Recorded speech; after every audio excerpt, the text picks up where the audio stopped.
നമസ്കാരം പ്രിയ സ്നേഹിതരെ. ഈ കോവിഡ് കാലത്ത് കോട്ടയം മെഡിക്കൽ കോളേജിൽ വരുന്ന 5 ജില്ലപ്പെട്ട രോഗികളാണ്. ഒത്തിരി പാവപ്പെട്ട രോഗികൾക്ക് മരുന്നിന് മാർഗ്ഗമില്ല, ആഹാരത്തിന് മാർഗ്ഗമില്ല, ഡിസ്ചാർജ് ചെയ്താൽ വീട്ടിൽ പോകാൻ മാർഗ്ഗമില്ല. അവരെയൊക്കെ ഡോക്ടർമാർ വിളിച്ചു പറയുമ്പോൾ നമ്മുടെ വണ്ടിയിൽ അവരെ കയറ്റി 1 മാസത്തിനുള്ള അരിയും പലവ്യഞ്ജനവും പച്ചക്കറിയും മരുന്നും കുറച്ച് പൈസയൊക്കെ ആയിട്ട് നമ്മളവരെ വീട്ടിൽ കൊണ്ടാക്കിച്ച് പോരുക ചെയ്യുന്നത്. ഈ കോവിഡ് കാലത്ത് നമ്മുടെ അയൽവക്കത്ത് വിഷമിക്കുന്ന ഒരു രോഗിയുണ്ടോ? അവർക്ക് കറി ഉണ്ടാക്കുമ്പോൾ ഇച്ചിരി കറിയോ ഒരു നേരത്തെ ഭക്ഷണമോ ഒക്കെ കൊടുത്ത് സഹായിക്കേണ്ട സമയമാണ്. നമ്മൾ അവർക്ക് ഇച്ചിരി അരിയോ പലവ്യഞ്ജനോ ഇച്ചിരി പച്ചക്കറിയോ ഒക്കെ കൊടുത്ത് സഹായിക്കേണ്ട സമയമാണ്.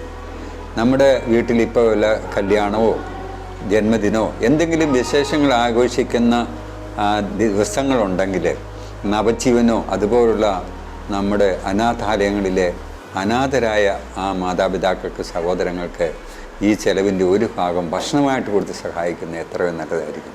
രാവിലെ മുതൽ എത്രയോ പേരാണ് ഇവിടെ സങ്കടപ്പെട്ടു വരുന്നത്. അരിയും പലവ്യഞ്ജനവും പച്ചക്കറിയും, കറണ്ട് ചാർജ് അടയ്ക്കാൻ നിവൃത്തിയില്ല, പാല് മേടിക്കാൻ നിവൃത്തിയില്ല, ഒരു പാക്കറ്റ് ബിസ്ക്കറ്റ് മേടിക്കാൻ നിവൃത്തിയില്ല എന്നും പറഞ്ഞ് വന്ന് കരയുന്നവരുണ്ട് ഇവിടെ. ഈ സമയത്ത് നമുക്ക് അവരെയൊക്കെ ഒന്ന് സഹായിക്കേണ്ട ഒരു സമയമാണ്. അവരുടെ എല്ലാ സങ്കടങ്ങളും നമ്മൾ ദിവസവും കേട്ടുകൊണ്ടിരിക്കുകയാണ്, കണ്ടുകൊണ്ടിരിക്കുകയാണ്. ഇപ്പം നമ്മൾ അരിയും പലവ്യഞ്ജനവും പച്ചക്കറി കിറ്റുകളാക്കി നമ്മൾ ഒത്തിരി വീടുകളിൽ എത്തിച്ചു കൊടുത്തുകൊണ്ടിരിക്കുകയാണ്. വൈകുന്നേരങ്ങളിൽ നമ്മൾ ചിക്കൻ കറി ഉണ്ടാക്കി പല രോഗികളുടെ വീട്ടിൽ നമ്മൾ ചെന്ന് കണ്ടു കൊടുക്കുകയാണ് ചെയ്യുന്നത്. അതുപോലെ നല്ല മീൻകറിയൊക്കെ ഉള്ളപ്പോഴെല്ലാം തീർത്തും പാവപ്പെട്ടവരുടെ വീടുകളിൽ നമ്മൾ എത്തിച്ചു കൊടുക്കുകയാണ് ചെയ്യുന്നത്.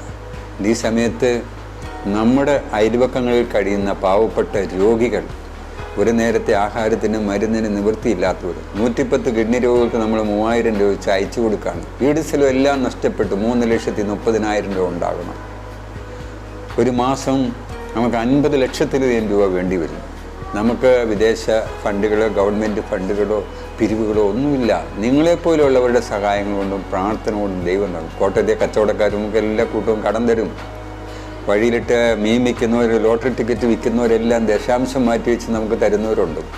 ഒത്തിരി പാവപ്പെട്ട മനുഷ്യർ ഇവിടെ വന്ന് കോഴിമുട്ടയും അരിയൊക്കെ ചുമന്നുകൊണ്ട് വരുന്നു, നമ്മളെ സഹായിക്കുന്നു. വാഴക്കൊലയും കപ്പയും കപ്പളങ്ങയൊക്കെ കൊണ്ടെത്തുന്ന സഹായിക്കുന്നു. ചെറുതും വലുതുമായിട്ട് ഒരുപാട് പേര് നമ്മളെ ഓർത്ത് പ്രാർത്ഥിക്കുകയും സഹായിക്കുകയും ചെയ്യും. കിട്ടുന്നതെല്ലാം നമ്മൾ പാവപ്പെട്ട മനുഷ്യർക്ക് കൊടുക്കുകയാണ്. ദൈവസന്നിധിയിൽ വിശന്നിട്ട് കരയുന്നവരുണ്ട്. മക്കൾക്ക് ആഹാരം കൊടുക്കാൻ മാർഗമില്ലാതെ കരയുന്നവരുണ്ട്. ഓണമല്ലേ, മക്കൾക്കൊരു ഉടുപ്പ് മേടിച്ചു കൊടുക്കണമെന്ന് പറഞ്ഞ് സങ്കടപ്പെടുന്നവരുണ്ട്. മാതാപിതാക്കൾക്ക് എന്തെങ്കിലും കൊടുക്കണമെന്നും പറഞ്ഞ് ഈ സമയത്ത് സങ്കടപ്പെടുന്നവരുണ്ട്. പ്രത്യേകിച്ച് ഈ ഓണത്തിൻ്റെ സമയത്തൊക്കെയും ഈ സങ്കടങ്ങളെല്ലാം കേരളത്തിൽ ഏറ്റവും കേട്ടുകൊണ്ടിരിക്കുന്ന നമ്മുടെ നവജീവനാണ്. എല്ലാ സ്ഥലങ്ങളിൽ നിന്ന് വിളിച്ചുകൊണ്ടിരിക്കുകയാണ്. തോമസിട്ട ഓണമല്ലേ, കോവിഡിൻ്റെ കാലമല്ലേ, കുഞ്ഞുങ്ങൾക്കൊരു നല്ല ഭക്ഷണം കൊടുക്കാനില്ല, ഒരു ഉടുപ്പ് മേടിച്ചു കൊടുക്കാനില്ല, മാതാപിതാക്കൾക്കൊരു വസ്ത്രം മേടിച്ചു കൊടുക്കാൻ നിവൃത്തിയില്ല, മരുന്ന് മേടിച്ചു കൊടുക്കാൻ നിവൃത്തിയില്ല എന്നും പറഞ്ഞ് എത്രയോ പേരാണ് കരയുന്നത്. പ്രത്യേകിച്ചും പ്രായമായ അപ്പനമ്മമാരുടെ സങ്കടങ്ങൾ കേട്ടുകൊണ്ടിരിക്കുകയാണ്.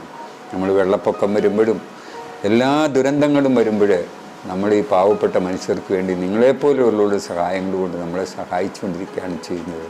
ഇനിയും നമ്മുടെ നവജീവനിൽ കൂടെ കൂടുതൽ സങ്കടപ്പെടുന്നവരെ സഹായിക്കണം. 28 ഫാമിലിക്ക് നമ്മൾ വാടക കൊടുക്കുകയാണ് ചെയ്യുന്നത്. എല്ലാം നഷ്ടപ്പെട്ട് ക്യാൻസർ രോഗികൾ, കിഡ്നി രോഗികളെല്ലാം വാടകയ്ക്ക് കഴിയുകയാണ് ചെയ്യുന്നത്. ആഹാരത്തിനോ മരുന്നിനോ വാടക കൊടുക്കാനോ സങ്കടപ്പെടുന്ന എത്രയോ പേരാണ് നമുക്ക് സഹായിക്കാൻ ഈ അവസരത്തിൽ സാധിക്കുന്നത്.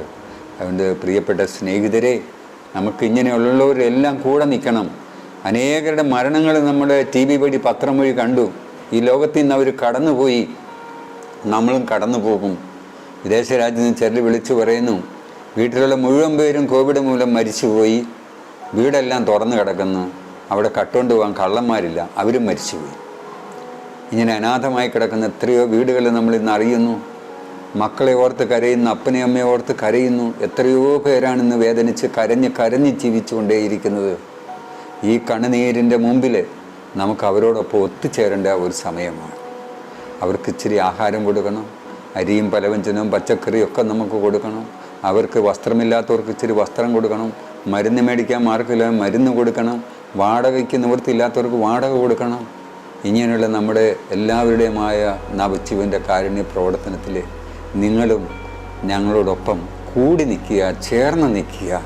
നമുക്ക് ദുഃഖിതരുടെ കൂടെ ആകാം ഇനിയുള്ള സമയം ജീവിതം.